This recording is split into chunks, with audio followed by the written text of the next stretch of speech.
जय जगन्नाथ नमस्कार मो चैनल आमे पढ़ा आमे जाना मौसुमी प्रियदर्शिनी दास चैनल को समस्त को स्वागत। पिला माने जेहेतु मैट्रिक बोर्ड परीक्षा पाखे आसूची फेब्रुआरी 20 तारीख होगा जाऊँगी आमे माने किछि ग्रामर विषय जाना चाहिए। आमे प्रथमे पढ़ा वाक्य विचार। कही जानिले कथा सुंदर बांधी जानिले मथा सुंदर। प्रथमतः वाक्य विचार रे आमे प्रथम पढ़ा शब्द क्या कहुए शब्दर केतेगुड़िए शब्दर समारोह वाक्य होता है तेणुक आमे जाना चाहिए शब्द क्या कहुए एक बा एकाधिक अक्षर मिसी कौन अर्थ प्रकाश करुले ताकू आमे शब्द बोली कहवा। खाली एमिति याडू साडू अक्षर मिसीगले हेब नाही एक बा एकाधिक अक्षर मिसी जार किछि अर्थ प्रकाश होतिबो ताकू ही आमे शब्द बोली कहवा। ताहले एबे आमे जानिबा वाक्य काहाकू कहवा।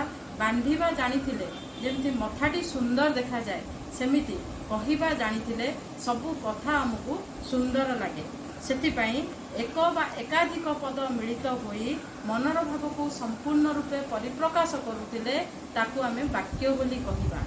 पिला माने जानी रख एक बा एकाधिक पद मिलित होई मनर भाव को संपूर्ण रूपे परिप्रकाश करुतिले ताकू आमे वाक्य बोली कहवा।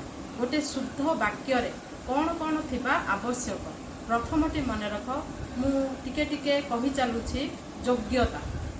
योग्यताटी नथिले गोटे सार्थक वाक्य बा शुद्ध वाक्य होई परिबो नाही। आमे जाने आसीबा एग्जांपल नबा छेड़ीटी गीत गाउछि ये भी गोटे प्रकार वाक्य हाँ ना नहीं पिला माने छेड़ीटी गीत गाउछि एहा शुद्ध वाक्य रे जीव कि काइना छेड़ीटी गीत गाई परिबो नाही। छेड़ीटी पाखरे योग्यता नाही गीत गाइबारे बुझे लगी पिला माने तेणु करिकी वाक्य रे व्यवहार करा जाउथिबा पद गुड़िकर पारस्परिक संबंध को योग्यता कहा जाए। योग्यता आमे काहाकू कहवा वाक्य रे व्यवहार करा जाउथिबा पद गुड़िकर संबंध को योग्यता बोली कह। छेड़ीटीर योग्यता नहीं गीत गाइबारे। तापरे आउ गोटे शुद्ध वाक्य रे आकांक्षा थिबा दरकार। आकांक्षा काहाकू कहा जाए वाक्य रे थिबा गोटे पद अन्य पद गुड़िकर अर्थबोधकता पाई अपेक्षा कले ताहाकू आमे आकांक्षा बोली कहवा।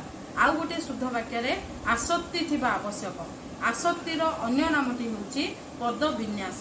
आमे आसक्ति काहाकू कहा जाए बुझिबा वाक्य रे थिबा पद योजना बा सौंदर्य बोध होउची आसक्ति। एहा द्वारा काहा परे केउ पद रहिले वाक्य भाव को स्पष्ट भावे प्रकाश करिवो ताहाकू ही आमे आसक्ति बोली कहवा। तापरे पढ़िबा आमे वाक्यांश काहाकू कहवा। वाक्य